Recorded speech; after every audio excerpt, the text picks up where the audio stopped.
If you have your Bibles, you can open up to 2 Corinthians chapter 9. That's our passage for the day, but we're going to stick around there the rest of the time. My name is Garrett. If we've not met before, I'd like to meet you afterwards. I'm one of the pastors here, and I love the movie Moneyball. I really enjoyed that movie. And in the movie Moneyball, Brad Pitt plays the general manager of the Oakland A's. And his name is Billy Beane, and that'd be a fun name to grow up with. Going to middle school must have been awesome for him. He's good at finding talent. He's really good at figuring out who's going to one day be good at baseball, right? Like that's what he does. And so he'd go and he'd find these players. But the problem was the moment any of these players would start coming into their own and start being good players and get through their rookie contract, they'd all go to bigger, better teams, becoming multimillionaires, and they'd be too expensive for him to pay them, and they'd go somewhere else. And so now, who cares how good your farm team is? Who cares how good you are finding talent if all you're really doing is supplying players to the league for them to win World Series in some other stadium? And so the movie starts out with another sad ending to another sad year, and they lose in the very beginning of the playoffs, and they're sitting there with all his scouts. They're all depressed, and he starts to explain to them their problem. The problem we're trying to solve this is from the movie, is that there are rich teams and there's poor teams. And then there's 50 feet of crap, and there's us. It's an unfair game. We're being gutted as organ donors for the rich. That's the problem. Baseball's a game about money. You have to have enough money. You can't win if you don't have money. That's why the Yankees always win. Or because they're wearing pinstripes. Name that movie. Who's going to do it? Catch Me If... Oh, my gosh. No one saw Moneyball or Catch Me If You Can. Okay, whatever. Really? No one saw it? Anyway, I'm not going to get into this with you guys. Okay. And then eventually Billy Beane's walking around and he's trying... He has this meeting with his scouts, and he realizes our problem is we don't have enough money. So here's what we're going to do. We're going to go to our owner, and we're going to ask him for more money. And the owner goes, no, we don't have more money. And so he's doing this, he's trying to figure out his job, and he goes to this other stadium, he's talking to these people, meeting with their people, and all of a sudden he meets this young man played by Jonah Hill. His name's Peter Brand in the movie, and he teaches this general manager something that the general manager didn't know, that baseball at large doesn't know, and it's a big something that they don't know. He takes him out of the parking lot, and he finally says it out loud. He says this: there is an epidemic failure within the game of baseball to understand what is really happening. And this leads people who run Major League Baseball teams to misjudge their players and mismanage their teams. And Billy hears this. He goes, well, I don't have any money. If money's not the problem, then I want to know what you think is the problem. And then finally he hires this kid, and he gets his chance to show his work. And I believe he goes on to make the argument, the problem in baseball is not that you need to be buying superstars, is that you need to figure out how to get enough runs to win. We have to have this many runs, we need to give up this many runs, and then if we make that happen, we can do it based on, patchwork things. And I don't know if there's any baseball fans in the room that want to just scream at Moneyball and say, that's not how baseball works, but there are baseball fans out there that feel that way. But his point is this: the baseball world was aiming at the wrong thing. And it was causing them to live and work their jobs and run their businesses and run their baseball teams the wrong way. Because they didn't know what they should have been aiming for. Because there was an epidemic failure to understand what's really happening. And life is a lot like baseball. Did you know, this is one of those Sundays where the Bible pushes back on us, by the way. This is one of those Sundays where the Bible pushes back on our world and on our culture. And did you know that the Bible reserves the right to look at us and say, hey, you know what? You're actually getting things wrong. It actually reserves the right to say, I know you've heard a bunch of things out there. I know you've been receiving a bunch of advice in this world, but that advice is actually wrong. That advice is actually coming from people who have this flaw in the machine that's allowing them to just misunderstand and have a misunderstanding about how life really works. The Bible does this over and over and over again. And sometimes we hear it and we go, yes, because we already agree with that point. But then sometimes it comes pointing at you and it comes pointing at me and goes, why does the Bible have to say that? Why does the Bible have to bring that up? It's not, and here's the deal. It's not to frustrate us. It's not to annoy us or throw things in our face. The reason the Bible does is because it wants you and me to understand that in this life, we can live our whole lives with a failure to understand what's actually happening. Here's an example. Jesus' most famous sermon, he says this, "You have heard that it was said, but I tell you." What's he doing? He's going, here's the rules, here are the things people have told you, here are the things that you've been told, but I'm here to tell you that's actually not getting nearly close enough for what we're aiming for in this life. He's going, you've heard it said, eye for an eye, tooth for a tooth, but I say, love your enemies and pray for those who persecute you. You have heard it said, don't commit adultery, but I say that doesn't nearly go far enough. We shouldn't even be lusting. You say, you've heard it said, do not murder. But I tell you, you should not even hate people. He's going, if you're stopping here, you're not going far enough. And the Bible reserves the right to do it, not because it wants to annoy us, but because you and I have a right to know about it. It does us no good to keep going full steam ahead if we're going the wrong direction. It does no good for us to keep going and being told, oh man, hey, at least we're feeling good about it. And no one's ever said, hey, there's actually another way to live, another thing to do, another target to aim for. Because at least once we hear it, and by the way, if you're not a Christian today, if you're still kind of testing things out with Christianity, or maybe you're brand new to the faith, or there's parts of your faith like in giving or something you've never actually stepped into, this is a great moment to check the emotions at the door and just hear the Christian understanding, and then you can kind of weigh them later. Just kind of, all right, I'm here as a social scientist. I'm just here to learn what the Bible teaches, and then I'll think about it later. And so here's the deal. Last week we talked about operating our finances as stewards and trying to build a shape for our finances that would be God-honoring and wise. That's what we were hoping for. And the shape we were talking about last week is called the 10-10-80 plan. Christians have done this for a long time, where you give 10% away and you save 10% and you find a way to live off 80% so that you don't end up in a paycheck-to-paycheck situation. You can be generous and you can plan for the future, and you can have this shape to your finances that you can go, wow, that's God-honoring and it's wise. But here's what I think is we often think about when we think about stuff like that, like when we think about Christian generosity or charity. Here's what I think we think. Okay, I'm going to do enough with my money or enough with my life or enough with my free time so that it can be classified as God-honoring. But for the rest of it, I got to be wise with the rest of it. The rest of it, I have to just kind of go over here and do this. The God-honoring part's over here, but I got to keep my money. I got to be wise with it. But here's the dirty little secret about life in Christ. Are you ready? It's not, we don't just want to be God-honoring and we don't just want to be wise. We want to aim for both. But here's the secret. Using your money in God-honoring ways is the wise way to use your money. That they're actually not two separate categories. Here's my God-honoring category and here's my wise category. The teaching of the Bible is that when we live into the God-honoring way of our life, we're actually walking in wisdom. The Bible teaches us how to walk in wisdom. So Paul comes up to us and he says this, remember this. Why does he say remember this?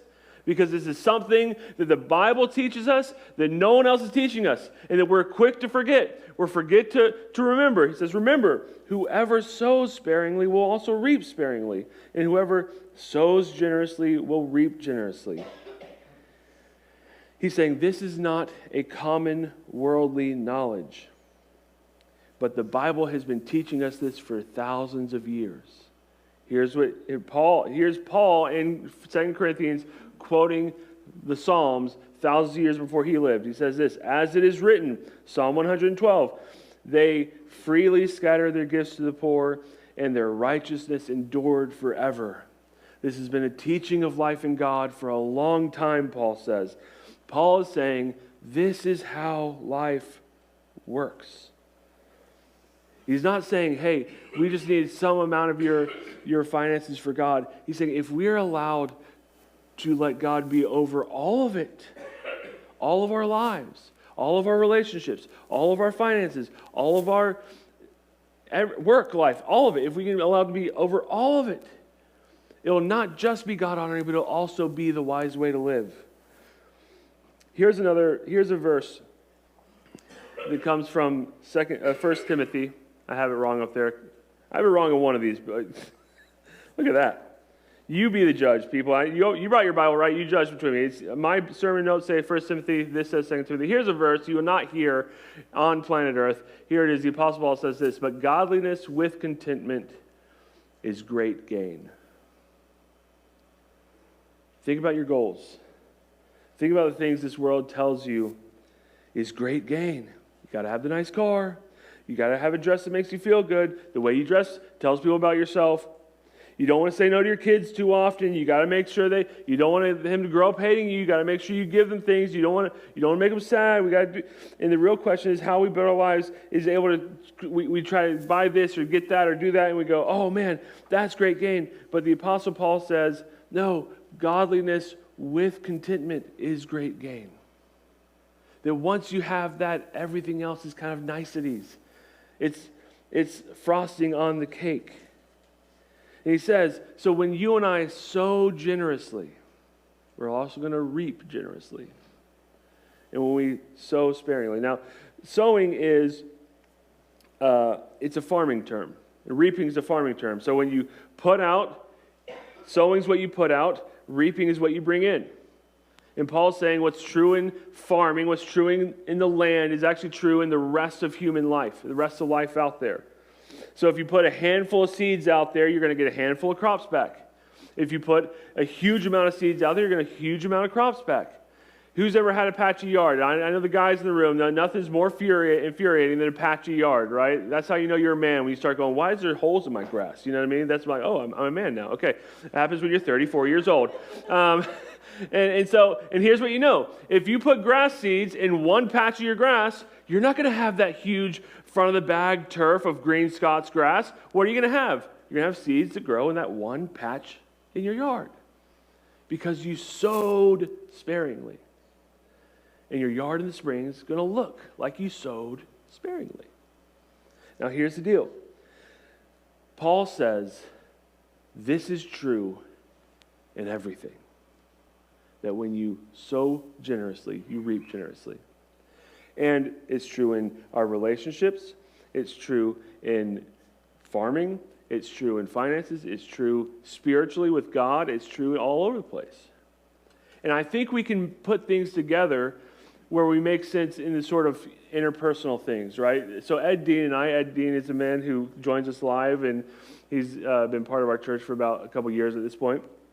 He and I are both in the Louisville Clemens Chamber of Commerce together, and he's a big name there. Everybody knows Ed. Nobody knows Garrett. And he's on me all the time. Garrett, you know what, Garrett? You're only going to get out of the chamber what you put into the chamber. What's he saying? Rob leads a leads group. He knows what I'm talking about. What he's saying is, if you sow sparingly with the other business leaders in the community, you're going to reap sparingly.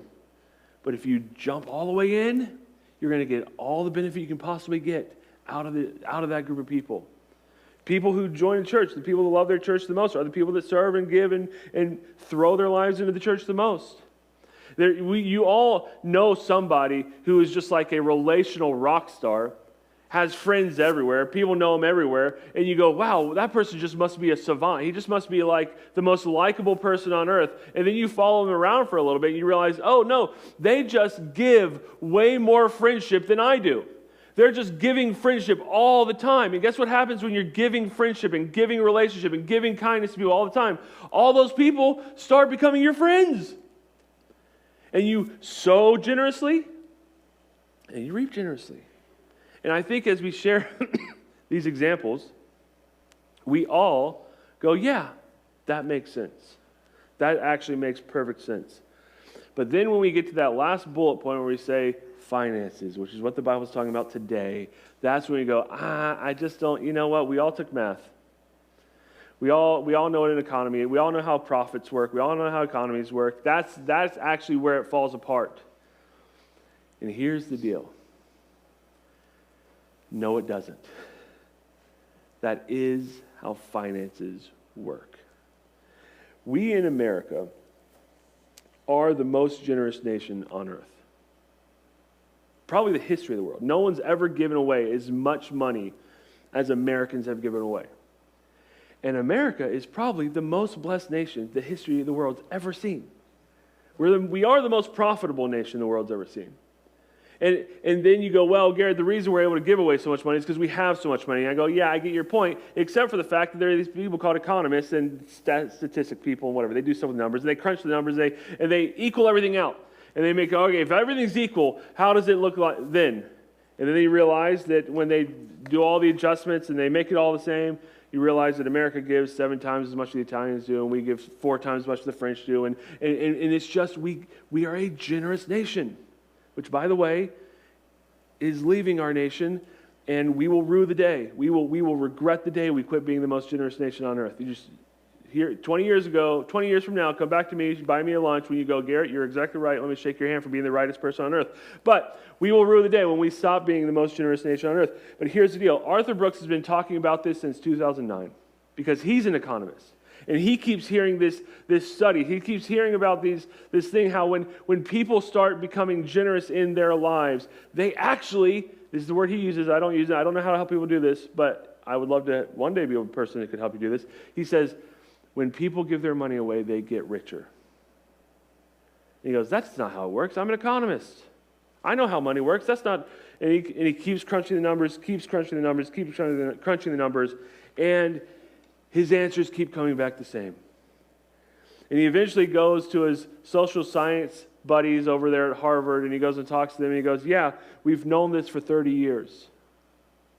It's just the way life is, and nobody knows about it because we just have a fundamental flaw. We have a failure to understand what life is really all about. It's about sowing and reaping, and sowing generously and reaping generously. And that's the reason it's so hard for us to wrap our minds around. But that's why Paul has to say, remember, when you sow sparingly, you reap sparingly. And when you sow generously, you reap generously. And the question is, how is that possible? How is that a thing in life? And that's because verse 8 is true, because we live in a spiritual world. Of course, it wouldn't make any sense if we were just animals and we did things the way they did on the animal planet, all right? Of course, that wouldn't be true. But we live in a spiritual world. It says this in verse 8, that God is able to bless you abundantly so that in all things and in all times you will have everything that you need and you will abound in every good work. You will be living in the blessings of God. That God blesses people. And so, okay, that's amazing. We live in a world where when you sow, you reap. When you sow generously, you reap generously. Okay, how do we do that? What's Paul's advice there? His advice is that we should decide in advance what we want to give. Make a plan. Verse 7 says this, each of you should give what you have decided in your heart to give, not reluctantly or under compulsion, for God loves a cheerful giver. There are 2 basic ways that people give to charity. There's 2 basic ways that generosity comes out of a person. The first one is one we all know. You see a need, you see a person, you see some sort of thing, and it makes you want to act, right? You see the person on the sidewalk by the stop sign. I see him every single day at Jonestown. That's my commute. I go on Jonestown. I see him every single day. And one day my son Kenny goes, Dad, that old man's there every day. And Sam goes, what? Who? Where? What? We'd passed him already. And he's like, he is back there, and Sam goes, Dad, can I unbuckle to check this old guy out? And I go, no, son, you can't do that. Anyways, but they're there every day, and you see them, and you're like, oh, they obviously haven't eaten, or they look like they haven't showered, or whatever, and you go, I want to help. I want to make sure they get lunch today. I want to do whatever. You see the need, you meet the need, boom, that's awesome. Great, love it. There's a second way that people turn out to be generous, and that's when people plan to. They just say, this is what I plan to give. I'm going to give this, and I don't necessarily need emotions to it. I don't necessarily need to go find a story that gets me all stirred up. I don't need a person to come in from Africa and say, here's what our missions are doing over there. Like I just have a plan, and I'm going to give. And here's the deal. Here's what they found. When people make plans to give, and they just say, out of my planning, out of my budget, out of my whatever, that person always ends up being more generous than the person that only gives out of feelings and out of going, wow, I'm feeling really generous. I'm feeling like I really want to help. That person actually doesn't give as much as the person that just sits there in a stoic manner of, Western European, I'm going to give, right? Because when you make a plan out of nothing more than just a general sense of cheerfulness and I'm grateful for what God's done for me, you will give more money. That's just how it works. And now I want to tell you how this has happened for me. And by the way, we don't talk about money a lot at this church. One thing we never want to do at this church is what this verse 7 talks about with compulsive and trying to force people's hand. What we want to do is teach how God interacts with life and invite people to go on the journey. And I have experienced the reluctant giving before. I've experienced the compulsive thing. I don't know. A couple years ago, I did not tithe every single month like I normally do. I missed a month, and then I missed another month, and then it just kind of kept going. And then every single month, it was, man, I have a bigger amount of money. I should have done this already. I didn't. And then as the years started coming in, Megan and I are looking at each other. Have you done it yet, Gary? I'm like, well, I'm going to. I was just going to wait for this other thing. And I just waited and waited and waited. And guess what happened every day when the year end came closer? I got more and more reluctant to give. More and more, just out of compulsion, me just going, okay, Gary, just do it because you want to be a good Christian, right? And it was this. There was nothing cheerful about it. There's nothing happy or anything about it. It was just one giant nightmare the whole time because I'm going, I should have just done this already. I did, and I always would. And I got to that next January, and I said, I'm never living another year like that again. And I made a plan. I went to foothillschristianchurch.com/give, and I set up recurring giving through that link, and I never think about it again. Once a month, I get a text message that says, you just gave to Foothills, and I go, nice. That's how spiritual it feels to be a planned giver. And just a general sense of cheerfulness going, wow, that's kind of cool. Good, I'm glad it's happening. And for this first thing out of my second paycheck every single month is my tithe to Foothills. Because my first thing out of my first paycheck is my mortgage, and so, it's only so much of the first paycheck to go around. And here's the deal. I actually give more this year than I did several years ago.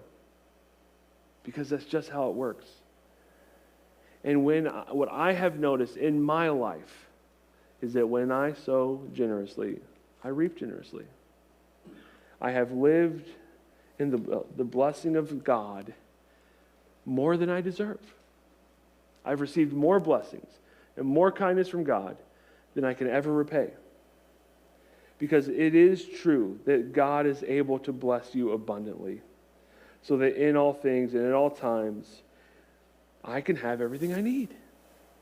And I will be ready and able to do whatever good work God puts in front of me. Decide in advance and make a plan.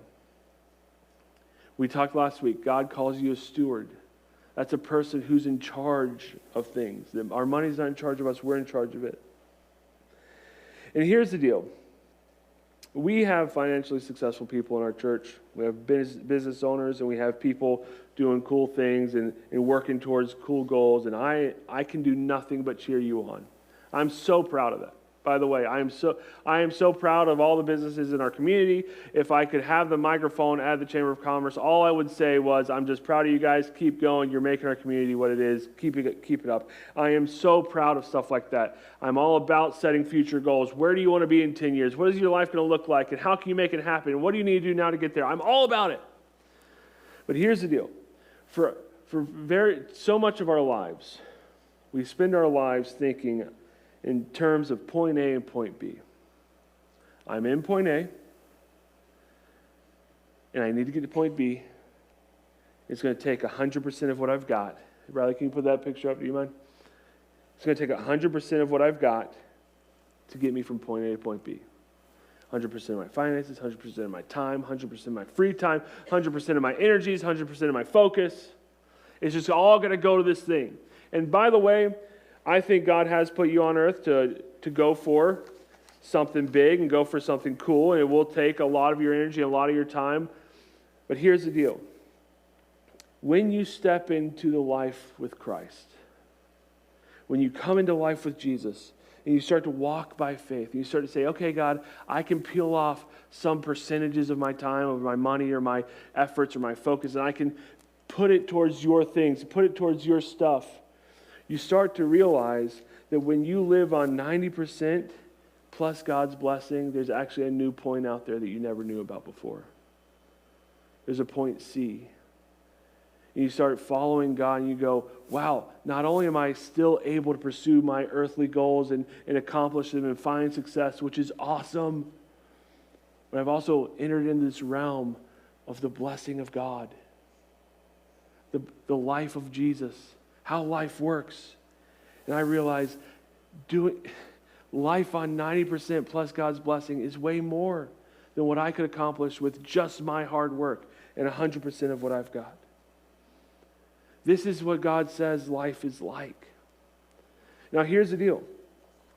This is a teaching Jesus gave on forgiveness in Luke right here. I'm going to read this verse. Luke 38 says, you should forgive each other as God's forgiven you. And it says this, give and it will be given to you. A good measure, pressed down, shaken together, running over, and pouring out into your lap. For the measure you use, it will be measured to you. What does that sound like? It sounds like the Bible's teaching on money is the same as the Bible's teaching on forgiveness. Is the same on God's teaching on serving and loving and being a husband or a wife or a friend. That in this life, when you sow, you reap. And you reap what you sow. This is how life works with God. And when we learn to trust God in everything, right? We have these series where we narrow that down, but really what we're talking about in this church is how do we do this life with Christ in all the areas of our lives? We learn to find that it applies to our finances and our marriages and our free time and our work and our neighborhood and in our schools and everything else. And I believe that if you and I come to make plans of how we will make our budgets and our finances God-honoring and wise, you will find yourself in the realm of the blessing of God that you've never seen before. There are people who've gone before you in this. There are people who've gone before you in this, and they will tell you exactly the same thing. The question is, will we trust God to bless us or not?